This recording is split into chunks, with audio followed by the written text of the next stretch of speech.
Pues ahora sí, yo solo estoy un segundo aquí y os dejo.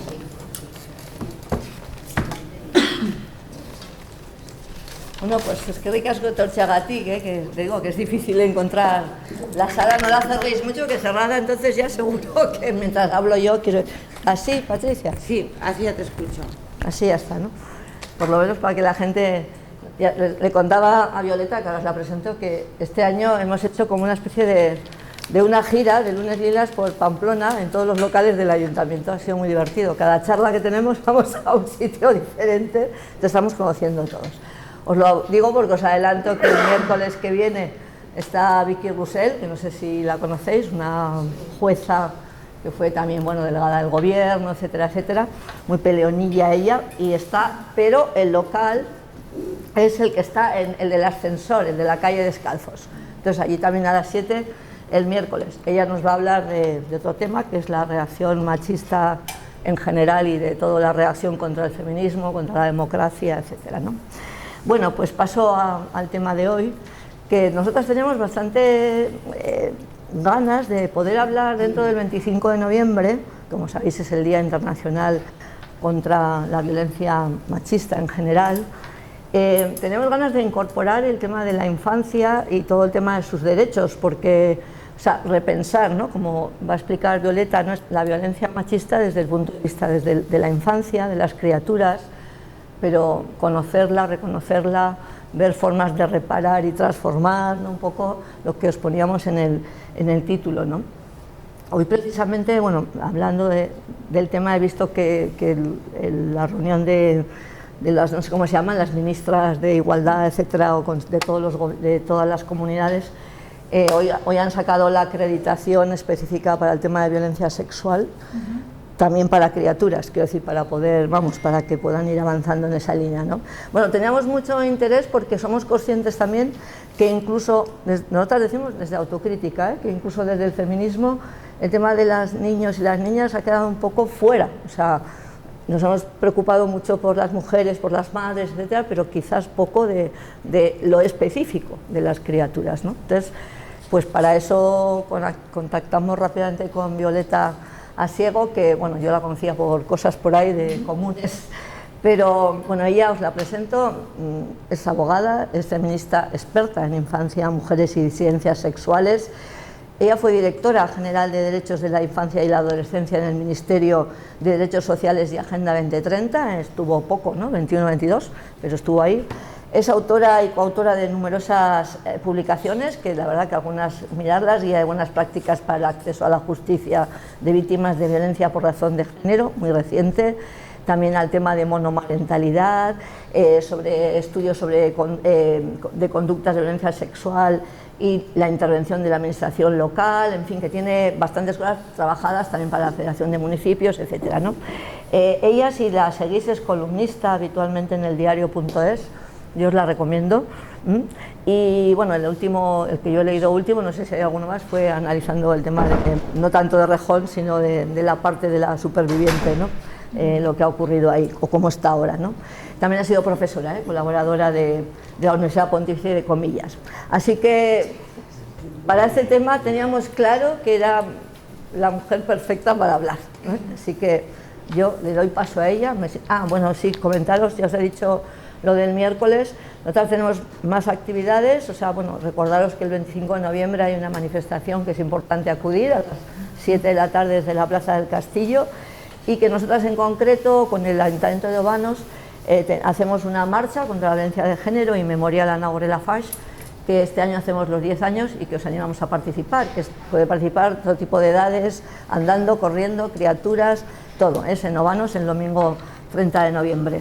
Y lo demás, bueno, pues también deciros que muy contentas que este año nos dan la Menina de Navarra, Menina que es un reconocimiento a quienes trabajamos por la igualdad en esta comunidad, y pues nos hace ilusión, así que la compartiremos. Bueno, pues que disfrutemos, y ya os digo, aprovechemos que está Violeta para todo eso que nos preocupa con este tema, ¿no?, que podamos dialogar con ella. Muchas gracias. Gracias. Bueno, pues buenas tardes a todas, a todos. Estoy un poco medio incómoda aquí sentada, voy a quizá ponerme de pie, si no os importa. Perdona, entonces os hacemos a todas un regalo. Ay, Lo hace muchas nuestra gracias. compañera que está aquí sentada. Muchas gracias. La de Palestina. Muchas Estamos gracias. con esa causa y son los pendientes. Muchas Aunque no gracias. lleve, que se los pone como Hombre, quiera. claro que me los pongo. Bueno, yo me voy a poner de pie, que creo que voy a estar más cómoda también que sentada, porque la verdad es que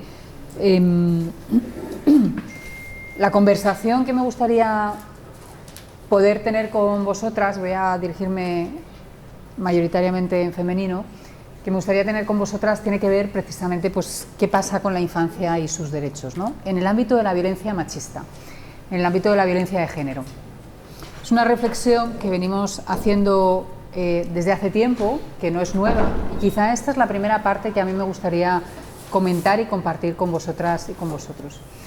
Me parece que es importante que sea una conversación porque solamente conversando vamos también a tratar de comprender un poco pues por qué es necesario ese enfoque de derechos de las infancias en el ámbito de las violencias machistas, ¿no? Por qué es necesario no perder de vista que cuando hablamos de violencia vicaria, la víctima principal contra la que se ejerce la violencia directa es un niño o es una niña, aunque esté siendo instrumentalizada esa persona para causar un daño absolutamente inabarcable como es a su madre. Yo hace poco, hace una semana, estuve con Itziar, que es la mamá de dos niños que fueron asesinados por su padre, que igual la conocéis por un proyecto educativo precioso que se llama El latido de las mariposas. No sé si lo habéis visto, unas maripositas moradas. Bueno, es un proyecto precioso que yo os invito a que veáis, ¿no? Y la verdad es que compartiendo mesa con Itziar Prats, hablar de violencias machistas y hablar de violencias vicarias, ¿no? Cuando tienes al lado a una mujer que ha perdido a sus dos niñas de 2 y 5 años terriblemente asesinadas por su expareja, ¿no? Durante el régimen de visitas, pues me daba mucho pudor, ¿no? Porque claro, cuando hablamos desde estas cosas, ¿no? Hablamos desde un plano que es un plano más desde el que no nos ha sucedido todo lo que ha pasado, ¿no? Y cuando te atraviesan estas historias, las mujeres a las que les atraviesan directamente, que están siendo víctimas directas de esta violencia machista, pero que también ven cómo sus hijas e hijos son instrumentalizados por el otro progenitor para hacerles daños a ellas y también haciéndoles daño a ellos, pues lógicamente todo cambia un poco de prisma. Por eso es importante complementar los dos prismas, por eso es importante complementar un prisma en el que el enfoque de los derechos humanos es fundamental que se preserve, porque es el enfoque que nos permite convivir y que nos permite encontrar soluciones desde la justicia restaurativa, pero también desde la justicia transformativa, que es la que luego va a prevenir y evitar que se produzcan las violencias machistas. Y es importante escuchar las voces de las mujeres, de las infancias, que son víctimas directas, que hablan desde otros lugares y que también tienen que ser acogidas, porque hablan desde el lugar de quien tiene ese dolor, ¿vale? Entonces es importante tener en cuenta estos dos marcos.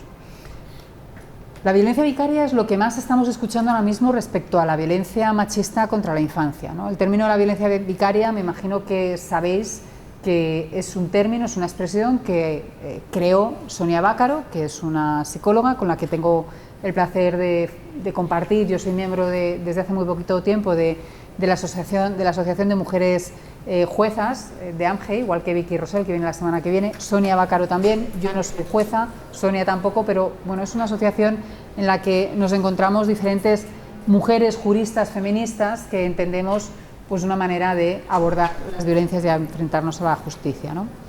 Sonia, a quien respeto muchísimo, bueno, pues decía que la violencia vicaria es aquella que se utiliza, en la que se utilizan los hijos para herir y maltratar a las mujeres. Este término, esta expresión, ha permitido que socialmente, en el imaginario social, comprendamos la gravedad de una violencia que se está produciendo y que la comprendemos cuando vemos que se produce un crimen, un asesinato de un niño o de una niña. Pero la violencia vicaria, en los términos en los que lo expresa Sonia Bácaro, no requiere que el niño o la niña sea asesinado, ¿vale? La violencia vicaria habla de la instrumentalización. Y aquí se abre un tema bien complejo, que esa instrumentalización puede ser con los hijos, pero también puede ser con tu madre, puede ser con tu hermana, puede ser con tu amiga e incluso puede ser con una mascota.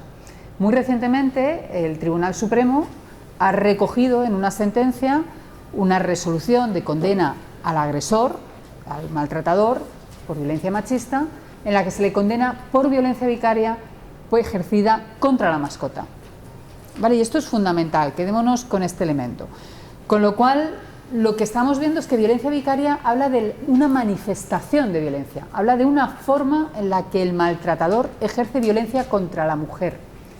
Y en esa manifestación, en esa forma en que ejerce violencia contra la mujer, utiliza a las niñas y a los niños, pero ejerciendo violencia contra estos. Con lo cual, realmente estaríamos ante dos violencias machistas.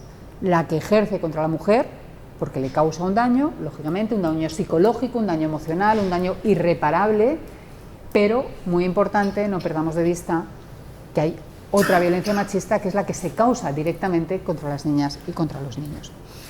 Con lo cual, lo que podemos decir es que toda violencia vicaria contra las niñas y niños, contra las hijas e hijos de las mujeres víctimas de violencia de género, es violencia machista, pero, y esto es lo que añadimos las expertas en derechos de la infancia y en derechos de las mujeres, no toda la violencia machista que sufren las niñas y los niños en un entorno familiar es violencia vicaria. ¿Vale? Con lo cual esto es importante, saber identificar la violencia vicaria, pero también saber identificar que hay una violencia que sufren las niñas y los niños directamente, que en ocasiones no es con el objetivo de ser instrumentalizados, sino que ellos directamente reciben la agresividad, la agresión, el maltrato verbal, el maltrato emocional, el maltrato psicológico por parte del hombre en ese contexto de violencia machista. Cuando os decía que este es un tema que nos preocupa, a quienes nos ocupamos de los derechos de las infancias desde hace tiempo, me parece importante echar la vista atrás y darnos cuenta que, aunque últimamente se habla mucho de violencia vicaria, lo que es la violencia machista hacia las niñas y a los niños es algo de lo que se viene hablando desde hace mucho tiempo. En 1989 no se había aprobado todavía la ley de 2004 y el Defensor del Pueblo en ese momento encarga un informe, que es ese informe que aparece ahí, de estudio de la mujer maltratada, en el que se hace una reflexión fundamental en la que se dice que las niñas y niños que están en entornos de violencia doméstica, dicen en ese sentido porque todavía no se había aprobado la ley de violencia de género, son víctimas también de esa violencia machista, son víctimas también de esa violencia doméstica.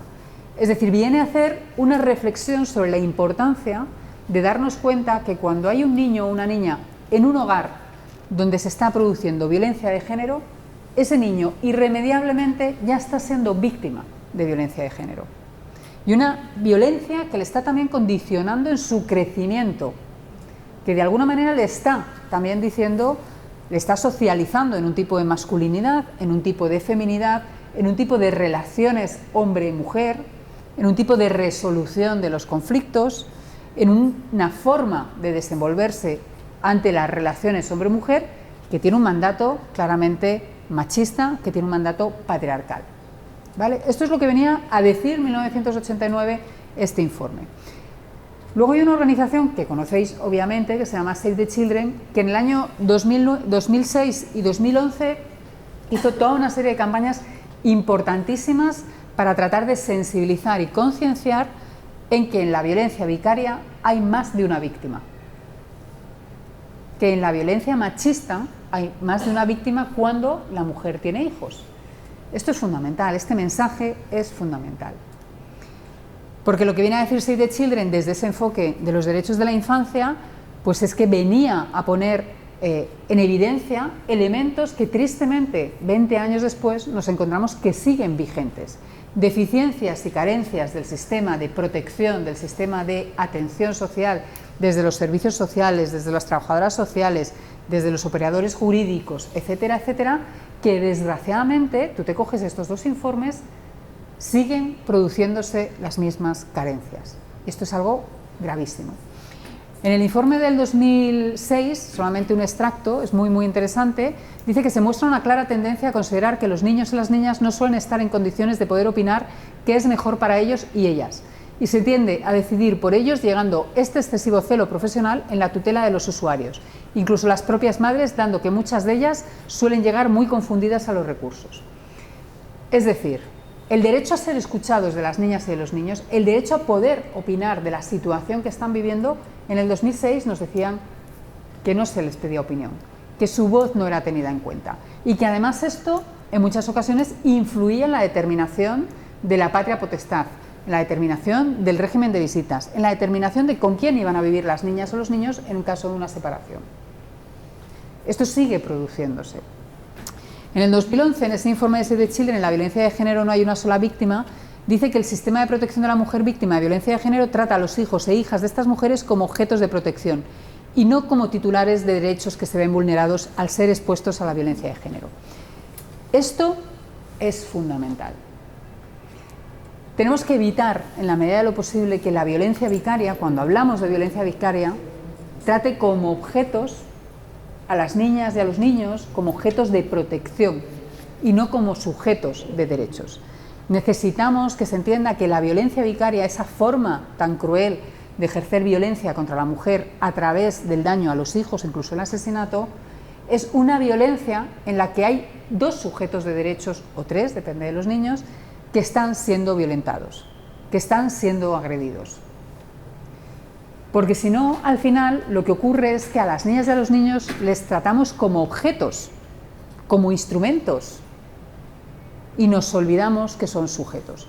Y esto es algo que durante muchísimo tiempo se ha venido nombrando, pero que recientemente, con algunas modificaciones legislativas, se ha tratado de anclar. Pero en cambio, en el ideario adulto, de las personas adultas, en vuestro ideario, en el mío, las niñas y los niños siempre de alguna manera van a ser objeto de decisión por parte de las personas adultas.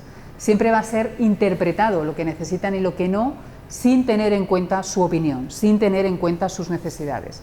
Y muchas veces lo hacemos desde un enfoque de infancia, pero no desde un enfoque de derechos de la infancia. Yo insisto muchísimo en diferenciar lo que es el enfoque de infancia a lo que es el enfoque de derechos de la infancia. Porque el enfoque de infancia depende un poco de la amabilidad, depende un poco de la sensibilidad, del conocimiento que tengamos a veces de las infancias, muchas veces de cómo haya sido nuestra propia infancia, de cómo hayamos criado a nuestras hijas y a nuestros hijos, de cómo nos hayan criado a nosotras, nuestras madres o nuestros padres. El enfoque de infancia, al fin y al cabo, está muy atravesado por nuestra propia experiencia de la infancia. Y ahí vamos a proyectar muchas creencias, muchos estereotipos que son adultocentristas. El enfoque de derechos de la infancia va un paso más allá y reconoce una serie de derechos en los que el niño o la niña es sujeto de derechos. Da un paso de sacar del orden patriarcal a las niñas y a los niños para decirles son sujetos igualmente válidos como lo son las mujeres igualmente válidas. Nos costó mucho que la gente supiera y sintiera que las mujeres no son personas discapacitadas que necesitan un hombre, la tutela de un hombre, sea padre o sea marido, de decirles qué es lo que pueden hacer, de autorizarlas, de, bueno, pues de alguna manera lo sabéis, ¿no? Vamos a cumplir ahora 50 años de que se murió el dictador y antes había que abrir una cuenta bancaria con la firma del marido, no podías trabajar si no era con la autorización del marido, no podías viajar si no era con la autorización del marido, y cuando se habla de esto se dice se infantiliza a la mujer, no se la trata como una niña. Bueno, esto es un sesgo un poco adultocentrista, ¿vale? Porque de alguna manera parece que con los niños sí que lo puedes hacer, obviamente lo puedes hacer, pero hay un elemento de capacidad y autonomía que no podemos negar a las niñas y a los niños como sujetos de derechos, ¿vale? Y esto quien sabe en psicología evolutiva y quien ha estudiado desde la pedagogía puede diferenciarlo perfectamente. Hay un momento clave en toda esta evolución de los derechos de la infancia, en esta defensa de los derechos de la infancia, que es 2015. En 2015 está gobernando el Partido Popular. Yo lo suelo remarcar porque a veces creemos, y yo he sido directora general en un gobierno de coalición entre el Partido Socialista y Unidas Podemos, pero a veces nos pensamos que determinada ideología, sabemos que ideologías no son favorables a los derechos de las mujeres, esto lo tenemos claro, pero a veces pensamos que determinadas ideologías son favorables a los derechos de las mujeres o de las infancias y damos por conquistadas todas las cosas, nos acomodamos y no luchamos y no reivindicamos todos esos derechos. Yo creo que es importante que no perdamos de vista que los derechos humanos siempre se van a conquistar, movilizar y se va a producir esa transformación en la medida en que la acción colectiva de quienes estamos en la sociedad civil somos capaces de empujarlo y somos capaces de impulsarlo. Y que los gobiernos lo que hacen es que materializan una serie de derechos que desde los movimientos civiles, la sociedad civil, tratamos de reivindicar. Cuando digo esto es porque la directora general en ese momento de infancia era Salomé Adroher, que es una profesora muy conocida en la Comunidad de Madrid de la Universidad Pontificia de Comillas, pero que es una de las mayores defensoras de los derechos de la infancia. Es una de las personas más convencidas en torno al tema de los derechos de la infancia. Y desde ahí ella introdujo estas modificaciones que son muy relevantes, pero claro, le faltaba el enfoque feminista. Y esto nos pasa muy a menudo con los derechos de las infancias. Alguien incorpora modificaciones de derechos de las infancias y falta esa perspectiva feminista. Y en el derechos de las mujeres pasa lo mismo. Alguien incorpora modificaciones en los derechos de las mujeres y falta el enfoque en los derechos de la infancia. Y necesitamos que vayan de la mano porque estamos hablando de derechos humanos. No pueden ir en paralelo, tienen que ir combinados, tienen que atravesarse, tenemos que ser capaces de conciliarlos. Aún así, esta reforma es muy importante porque lo que hace es que bueno, pues hay una reforma que coincide con estas dos modificaciones que se hacen a través del 2015 de la Ley Orgánica de Protección Jurídica de la Infancia en este momento, pero también se aprueba el Estatuto de la Víctima. Y en el Estatuto de la Víctima se dice que bueno, pues se tienen que reconocer servicios de asistencia y apoyo a todas las víctimas de violencia machista. ¿Por qué es importante esto? Porque después, en el 2015, ese mismo año, se modifica una ley en la que se modifica por primera vez el artículo 1 de la Ley de Violencia de Género, la Ley de 2004. Ese artículo 1 de la Ley de 2004 es súper importante y por primera vez se modifica en 2015 para decir que las niñas y los niños también son víctimas de esta violencia de género. Y lo dice en esta parte de aquí. Reconoce legalmente a las hijas e hijos de las víctimas de violencia de género como víctimas y se establece que las medidas de protección integral tienen que prevenir, sancionar y erradicar esta violencia, prestar asistencia a las mujeres y a sus hijos menores y a los menores sujetos a su tutela, víctimas de esta violencia. Este párrafo es importantísimo. Si desde 2015 hubiéramos aplicado este párrafo, cuando nos personamos en un juicio por violencia de género contra una persona que ha agredido a su mujer y esta mujer tiene hijos e hijas, no debería de haber una sola víctima. Debería de haber personadas tantas víctimas como había en esa unidad familiar. Es decir, la mujer y su hija, la mujer y sus dos hijos, pero esto no se ha entendido, no se ha comprendido y no se ha aplicado.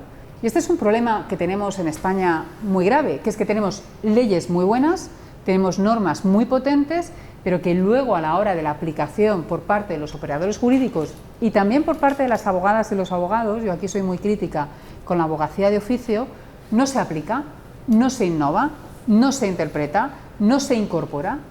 Por tanto, desde 2015 llevamos 10 años sin reconocer en los juzgados a las niñas y a los niños como víctimas de violencia de género y sin dotarles de medidas de protección específicas al margen de las mujeres.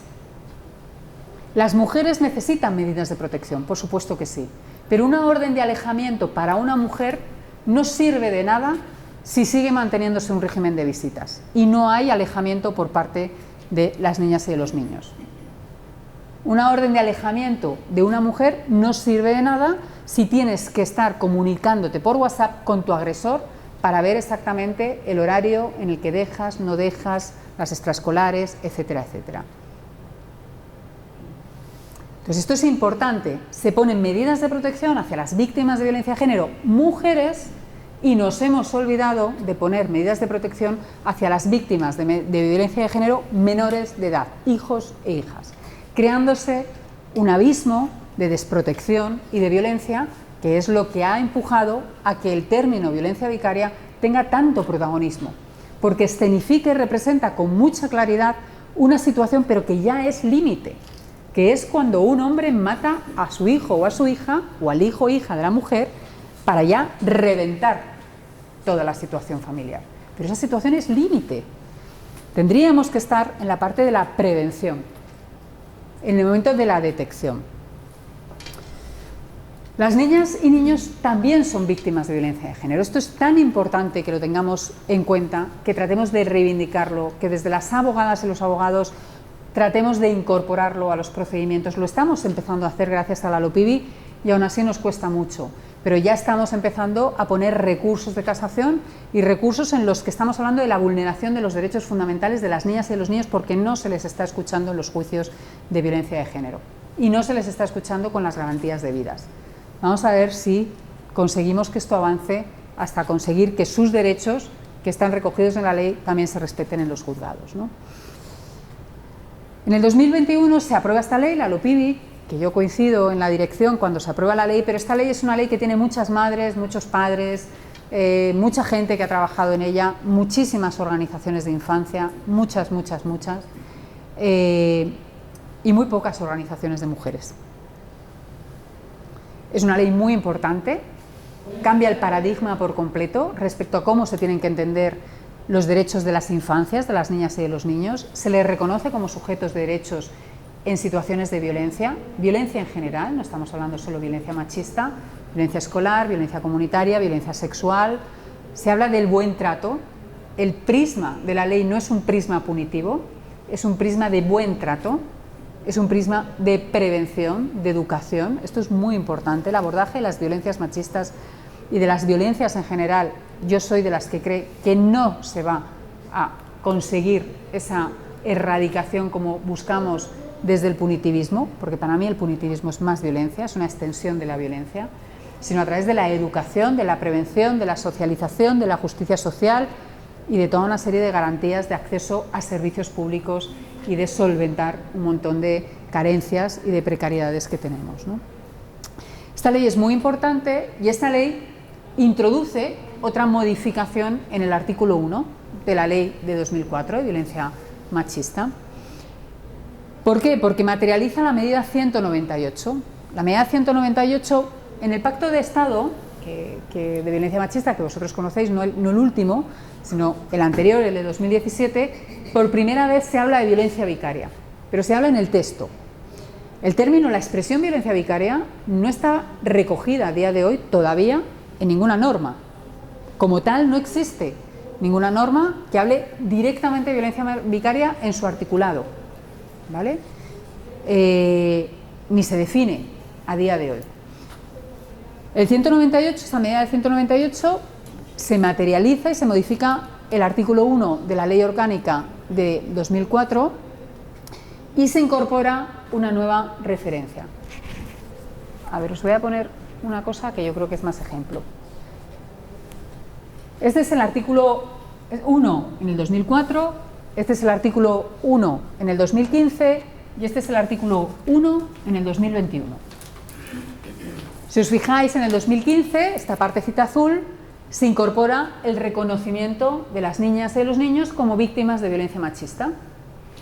En el 2021 se habla de la violencia vicaria. Se habla de la violencia vicaria. Se recoge la posibilidad de que la violencia, cuando es con el objetivo de causar un perjuicio o daño a las mujeres, sea también juzgada como violencia machista. Es fundamental y es muy importante. Pero yo siempre reivindico, no nos olvidemos que el artículo 1 recoge dos maneras de dirigirse la violencia contra la infancia. La violencia de género siempre, que el padre o la pareja del hombre esté ejerciendo daño contra la mujer, y la violencia de género cuando es instrumentalizado la niña o el niño para hacer daño a la mujer.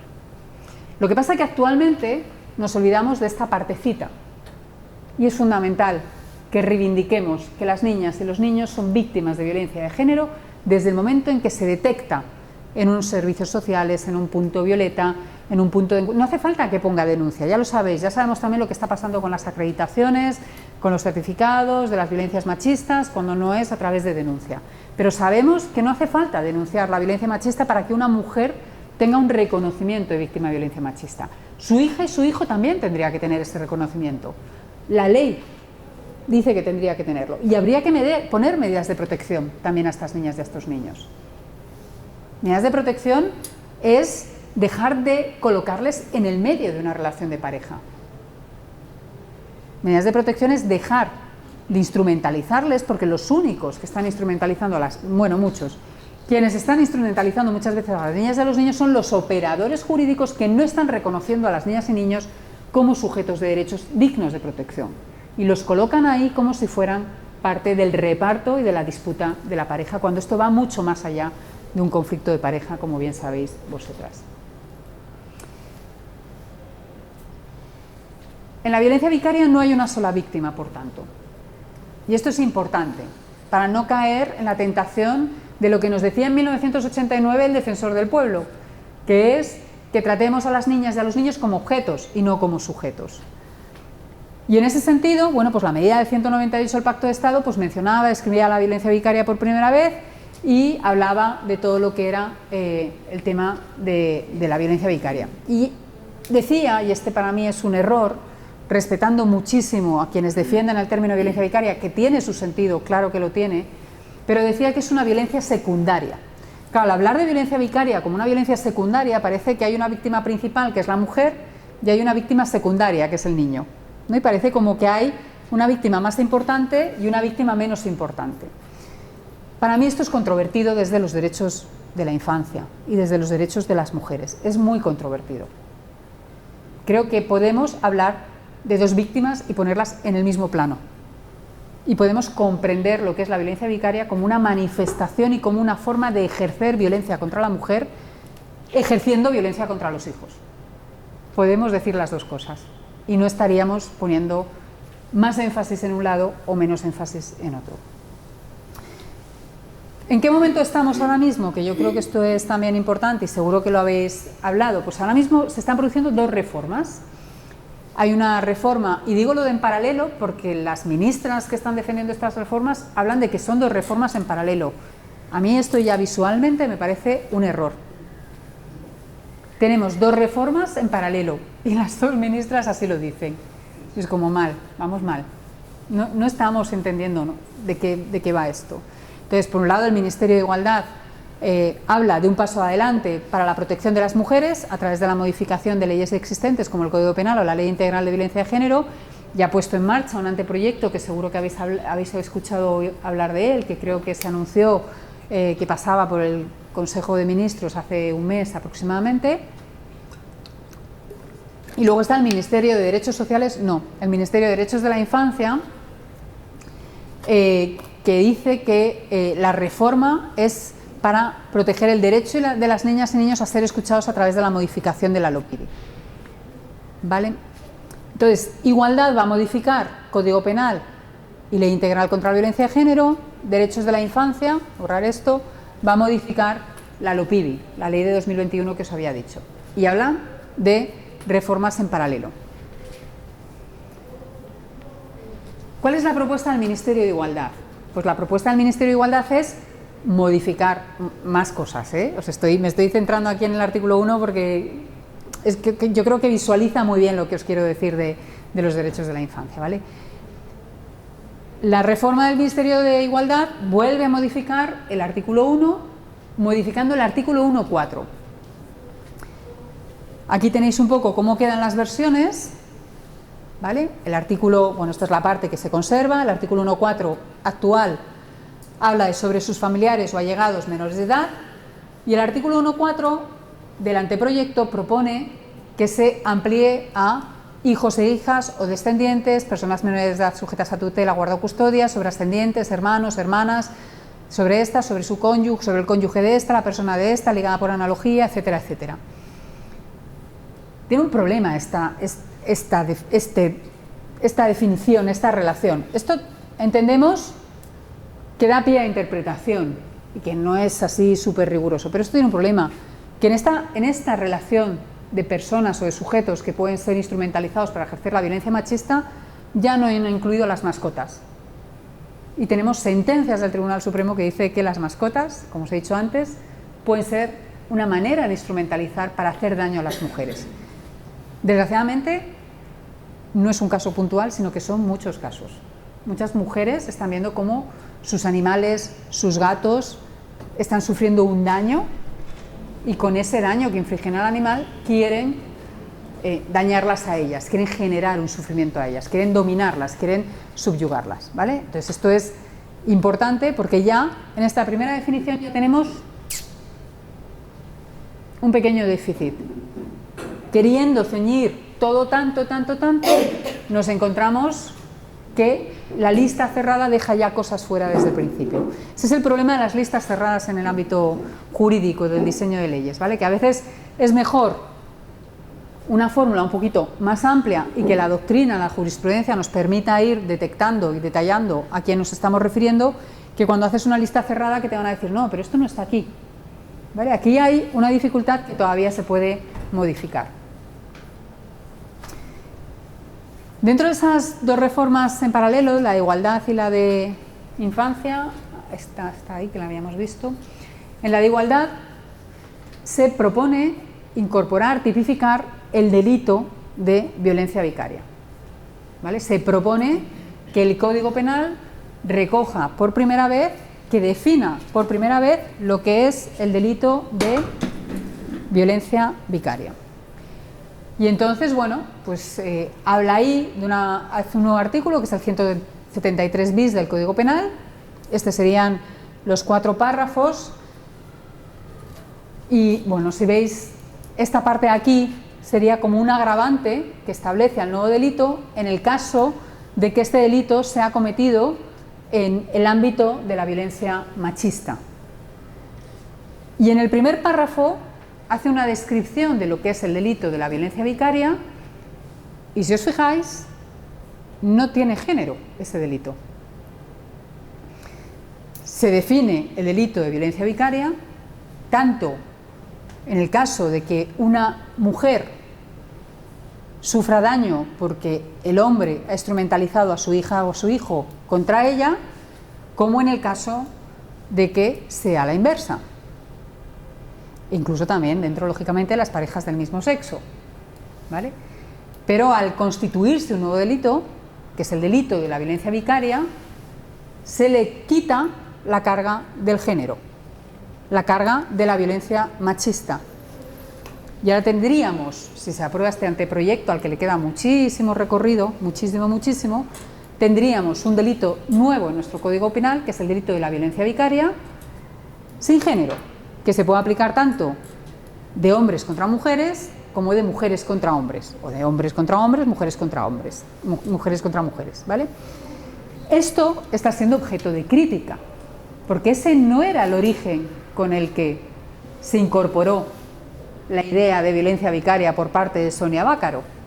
Cuando Sonia Bácaro, psicóloga, incorporó la violencia vicaria, quería poner de relieve cómo la violencia vicaria es una manifestación de la violencia machista. Con esta reforma, lo que se hace es que la violencia vicaria es una manifestación de violencia. Y si es de violencia machista, tendrá un agravante. Es una manifestación de la violencia en el ámbito doméstico. Con lo cual, la propuesta que hay de anteproyecto por parte del Ministerio de Igualdad en este momento, que seguro que se modifica, esperemos, habla de una violencia vicaria sin género. ¿Entendéis lo relevante de este asunto?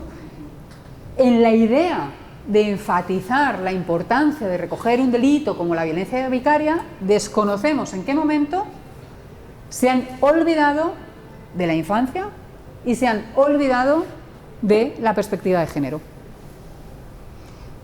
Hay gente que dice que este va a ser el nuevo SAP, el nuevo síndrome de alienación parental. Es decir, va a ser el nuevo argumento que en muchos juzgados se van a encontrar las mujeres, las madres protectoras, las mujeres víctimas de las violencias machistas, a las que van a ser acusadas de que ellas están instrumentalizando a los niños para causar daño a los hombres. Que se ha abierto un nuevo argumento para hacer esa guerra cruzada que a veces soportan las mujeres como parte de la violencia machista, que es toda esa instrumentalización de la justicia para noquearlas a base de demandas del SAP, de informes de manipulación, etcétera, etcétera, de sus hijos e hijas, ¿no? Vemos que el SAP es un síndrome de alienación parental que sabemos que es pseudociencia, que esto no existe, ¿vale? Y sobre todo que cuando se aplica, siempre se aplica el SAP de las mujeres que utilizan a los niños contra los padres, pero no al revés. Nunca hemos visto casos en los que se utilice al revés, ¿no? Esto es curioso. Esto es un elemento bien controvertido. Esta violencia vicaria sin género, pues lo que vemos es que al abusar de esa fórmula neutra puede aplicarse tanto a hombres como a mujeres, puede aplicar a hombres, a mujeres. El apartado 3 es el agravante. El tipo penal no pone en el centro a la infancia como sujetos de derechos, sino la intención de dañar a la madre, es decir, el bien protegido no es el niño, ¿vale? Va a ser la madre o el padre, pero no es el niño, con lo cual lo han quitado completamente de ahí. Y además se puede haber introducido, bueno, quienes analizamos esto decimos que esto no necesitábamos crear un delito de violencia vicaria, que se podría haber hecho esta modificación de otra manera a través de un agravante en otros delitos como es el maltrato, etcétera, etcétera. ¿Vale? Esto es una cosa un poco más jurídica que proponemos quienes decimos que no hacía falta meter ahí un delito nuevo. Con lo cual, tenemos dos modificaciones legales, igualdad, derechos de la infancia, en paralelo. Pues yo no sé si en paralelo o incompatibles. ¿Por qué incompatibles? Porque además la modificación de igualdad introduce otro artículo que nos preocupa muchísimo a quienes tenemos la lógica de los derechos de la infancia. Y es que modifica el artículo 92.6, que restringe el derecho de las niñas y los niños a ser escuchados y abre la puerta a que ese derecho, que es un derecho fundamental que recoge la LOPIBI, se pueda sustituir por la de representantes legales, personas de apoyo o terceros de su confianza en función del interés del menor. Es decir, se hace ahí una mezcla un poco extraña en la que te olvidas del enfoque de derechos de infancia y de alguna manera queriendo dar voz a los niños, porque estamos denunciando que los niños y las niñas no están siendo escuchados en los juzgados, en vez de solventar esto de por qué no están siendo escuchados en los juzgados, en los servicios sociales, etcétera, la respuesta de quien haya redactado este proyecto es: bueno, como no se les está escuchando, pues lo que hacemos es que abrimos la posibilidad a que un adulto hable por ellos. No, es que no es esto lo que hace falta. Lo que necesitamos es que se escuche a las niñas y a los niños. Porque si creas a un adulto que hable por ellos, no estás reconociendo que son sujetos de derechos. Estás yendo contra la LOPIBI, contra la Convención de Derechos de la Infancia, etcétera. No estás teniendo una mente de derechos de la infancia, estás teniendo solamente una mente de persona adulta que quiere proteger algo, pero que no está teniendo el conocimiento para ver cómo tiene que hacerlo. ¿Vale? Entonces esto nos preocupa enormemente. ¿Qué es lo que propone el Ministerio de Derechos de la Infancia en esas modificaciones en paralelo de la LOPIBI? Pues lo que propone son modificaciones que tratan de forzar a la aplicación de la LOPIBI. Es curioso, ¿no? Hay una ley que no se aplica y modifico la ley para forzar a que se aplique. Esto lo que pone en evidencia es la resistencia tan grande que hay por parte de los operadores jurídicos, de la abogacía de oficio, de los servicios sociales, de un montón de profesionales que están ahí atendiendo las violencias machistas, a aplicar, a conocer y aplicar las leyes. Porque cuando además litigamos de forma estratégica, incorporando los enfoques de derechos de mujeres y de infancia que recogen las leyes, ganamos. Igual tardamos 3 años, 4 años, 5 años, pero ganamos. Porque los enfoques de derechos de la infancia están recogidos. Me voy a poner un ejemplo que no tiene que ver con violencia machista. Equiparación de permisos entre familias muy parentales y monoparentales. Niños y niñas que nacen en una familia biparental y niños y niñas que nacen en una familia monoparental. El Tribunal Constitucional ha reconocido que el tiempo de permiso de maternidad, de nacimiento para ambas criaturas tiene que ser el mismo independiente del modelo de familia. Quienes han conseguido esto lo han conseguido incorporando el derecho de infancia, el enfoque de derechos de infancia. El Tribunal Constitucional al final ha dado la razón. Las leyes están, lo tienen ahí. Si queremos que se apliquen estas leyes, podemos seguir retorciendo, exprimiendo y concretando todavía más las leyes. Pero va a haber gente que no las va a aplicar porque se resiste a aplicarlas, porque no las quiere aplicar, porque no las conoce, porque no las sabe aplicar o porque tiene sesgos machistas o adultocentristas que consideran que no tienen por qué aplicarlas, que a los niños no hay que escucharlos, que a los niños no hay forma de escucharlos. Quienes trabajéis con discapacidad, con personas con discapacidad, sabéis perfectamente que se han establecido fórmulas en los tribunales para poder dar acogida a las vivencias y experiencias de las personas con discapacidad y se puedan comunicar, sobre todo en el ámbito de la violencia sexual. Y esto es interesantísimo, como la especialización, cuando se pide especialización, lo que estamos diciendo es que quien escucha a estas niñas y niños con edades concretas, que igual no pueden hablar, que igual tienen dificultades cognitivas para hablar o no tienen las capacidades necesarias, hay especialistas o especialistas que nos pueden ayudar, profesionales especialistas que saben hacer esa escucha. Lo que no podemos pedirles a un juez que haga esa escucha, porque no tiene ese conocimiento. Para eso ya hay gente que tiene ese conocimiento. No le podemos pedir a una persona que haciendo análisis de sangre, que haga una cirugía a corazón abierto. Son dos especialidades distintas. Lo que tiene que haber es un complemento. Sí, decías. Voy a terminar en poquito, ¿eh? Termina. Sí, vale. ¿Qué es lo que dicen las modificaciones de la LOPIBI? Pues lo que tratan es de retorcer, de presionar un poco más lo que ya reconoce la LOPIBI. Dice, la violencia vicaria, lo que dicen aquí es muy interesante, dicen, es una manifestación de violencia de género y por tanto en ningún caso puede ser ejercida por cualquiera de los dos cónyuges. ¿Vale? Viene a contradecir lo que dice la modificación de igualdad. Y habla en los términos en los que habla la ley catalana de violencia machista. La ley catalana de violencia machista sí que recoge la idea de violencia vicaria y la recoge en estos términos, como una manifestación, y no coloca al niño o a la niña como objeto, sino como sujeto que también ha sido violentado. La modificación dice que tienen que aparecer primero las niñas y los niños y después la finalidad, al contrario de lo que ocurre en igualdad. Y también quiere hacer una reflexión de que la violencia vicaria no se entiende sin abordar antes violencia institucional, que es la que se produce en los juzgados. Es decir, vienen a denunciar que mucha de la violencia, de la instrumentalización que tienen las niñas y los niños en esas situaciones en las que el hombre quiere hacer daño a la mujer, vienen provocadas por situaciones de violencia institucional, por situaciones que están vinculadas directamente a todas las medidas que se adoptan en los convenios reguladores. Sean las visitas, sean los puntos de encuentro, sea el coordinador de parentalidad, sea todo lo que son los gastos, la violencia económica, etc. Es decir, que es a través de muchas de las decisiones que no toman los juzgados, a través de las cuales esa inacción, esa violencia institucional es la que permite que se produzca la violencia vicaria. Esa no protección a las niñas y a los niños como víctimas directas es la que permite que se produzca esa violencia vicaria. Tiene sentido, tiene todo el sentido. Es decir, no se puede entender violencia vicaria si no se entiende la inacción de las instituciones a la hora de proteger a la infancia. No a la hora de proteger a las mujeres, sino a la hora de proteger a la infancia.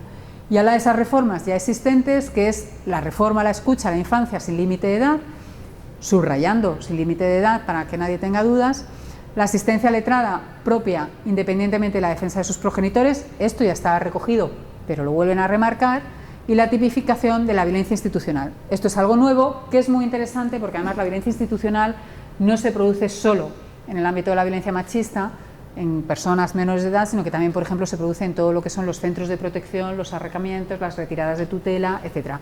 Es decir, la violencia institucional en una ley de orgánica de protección a la infancia sobre violencia está muy bien recogerla porque las niñas y los niños sufren mucha violencia institucional en el ámbito familiar, pero también en otros ámbitos.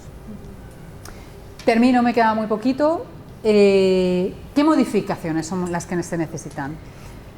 A ver, estas dos líneas que están ahora mismo empezando, anteproyecto ya ha pasado por el Consejo de Ministros, le queda muchísimo recorrido, le queda Consejo de Estado, le queda Consejo del Poder Judicial, le queda un montón de informes.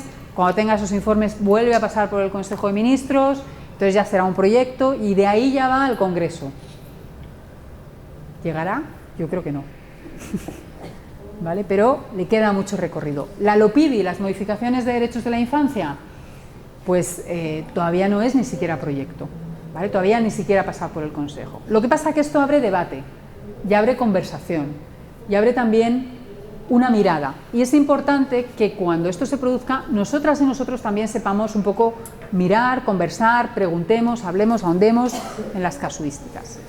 Lo que sí está claro es que se necesitan modificaciones que las vienen diciendo desde el año 2006 y que las venimos insistiendo reiteradamente las expertas, los expertos, los informes, las organizaciones de infancia, las organizaciones de mujeres. En esto estamos bastante de acuerdo todas y todos. Tiene que haber un reconocimiento expreso en los tribunales de la violencia machista contra las hijas y los hijos como un tipo diferenciado de violencia de género.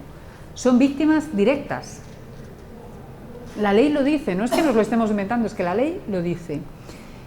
Tiene que incluirse el concepto de violencia institucional en la ley, totalmente de acuerdo. Hay muchísima violencia institucional que sufren las mujeres, muchísima violencia institucional que sufren las niñas y los niños. Muchísima. Los puntos de encuentro son un lugar infame en muchas ocasiones. Y los coordinadores de parentalidad son unas figuras muy controvertidas en muchas ocasiones. Y en las separaciones y divorcios que es la vía a la que acuden muchas mujeres porque no quieren denunciar, pero quieren romper la relación, se produce muchísima violencia institucional porque son incapaces los equipos psicosociales de darse cuenta de lo que está pasando ahí o no se quieren dar cuenta de lo que está pasando ahí, cuando la evidencia es clarísima. Hay que obligar a las administraciones a tener protocolos para prevenir y sancionar esa violencia institucional. Hay que prohibir las pruebas de credibilidad que presuman la falta de veracidad de los relatos de las niñas y de los niños. No se cree a las niñas y a los niños. No se les cree. Nunca se les cree. Van a mentir. Esto es gravísimo.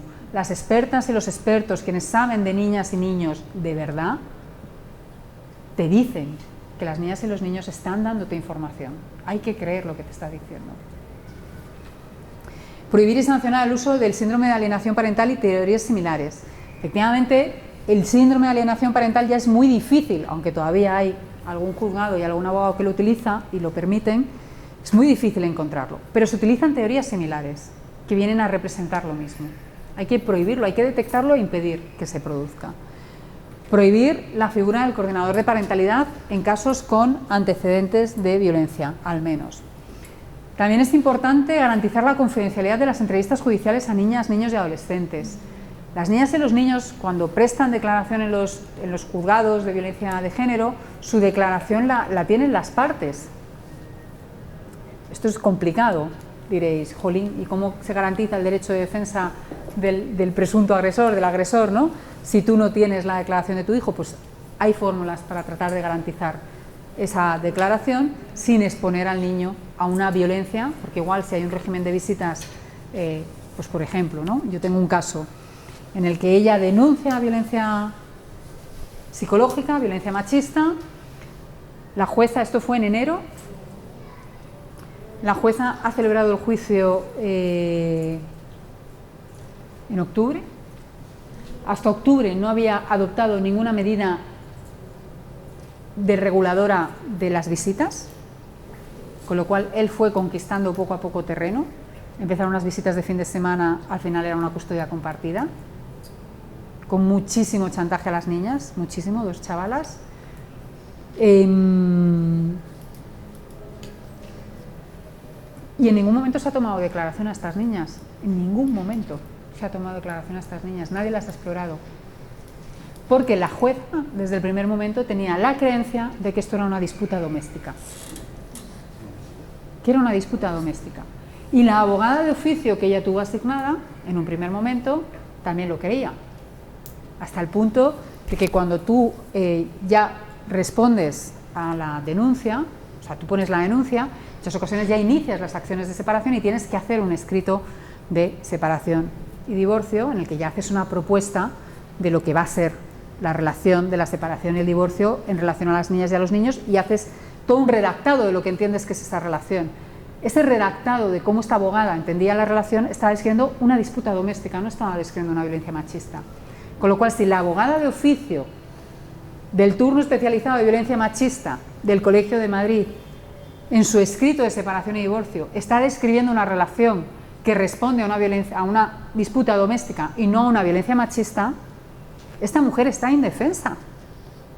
No solo porque la jueza le parezca que lo que está viendo esta mujer son disputas de pareja,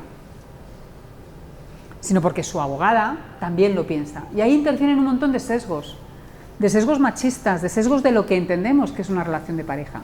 Y también sesgos clasistas y sesgos racistas, porque claro, hay mujeres a las que creemos más y mujeres a las que creemos menos, dentro de que no creemos a ninguna. ¿Vale? Entonces esto es importante, porque aquí la credibilidad siempre está cuestionada, pero de los niños y los niños también, ¿cuándo se les escucha?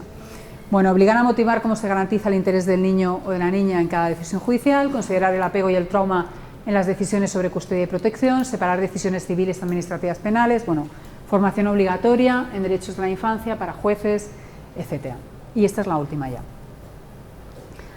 La expresión violencia vicaria, yo creo que tiene una utilidad enorme, porque es verdad que expresa una manifestación de violencia y porque nos ha permitido comprender un patrón de crueldad que despliega un hombre sobre la mujer que maltrata cuando, para golpearla y hacerle el mayor daño, asesina a sus hijas o a sus hijos, qué es lo que más puede querer una mujer, una madre, ¿vale? Pero deberíamos entender también que ese grado de sensibilidad y conciencia nos debería llevar a comprender que ese mismo patrón de crueldad lo ejerce el hombre sobre las niñas y los niños cuando está golpeando, insultando, humillando, menospreciando a lo que estas niñas y niños pueden también querer lo más, que son sus madres. Tenemos que ser capaces de darnos cuenta de que también a los niños y a las niñas y a los niños les están dando donde más les duele, cuando se golpea a su madre y se la humilla y se la trata de la manera en la que se la trata. Y eso es todo. Muchas gracias.